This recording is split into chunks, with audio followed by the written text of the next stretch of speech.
Majina anaitwa Samuel Yusto Risasi, mjumbe wa serikali ya mtaa hapa Keko Magurumbasi A iliyoko katika mtaa wa Keko katika wilaya ya Temeke mkoa wa Dar es Salaam. Mazumuni ya kuwashwa mwenge uliwashwa baada ya kupata uhuru, lakini nia ya mwenge ni kumulika maadui.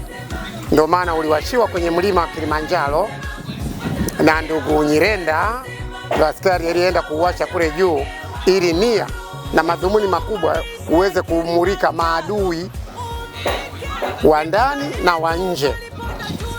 Hivyo ndio madhumuni ya mwenge hayo, kuwasha ili umulike maadui, ili wale wabaya tuweze kuwajua na kuwadhibiti. Bado una faida kwa sababu una miradi mbalimbali ambayo mwenge utatembea unafungua, ambayo miradi hiyo sasa inaieleza serikali inaendelea kufanya nini.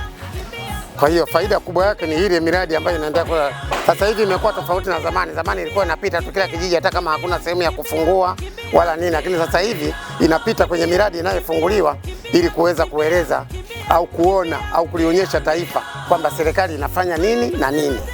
Mwenge wa Uhuru, Tanzania ni yetu sote, tushirikiane sote ili kuweza kuleta maendeleo.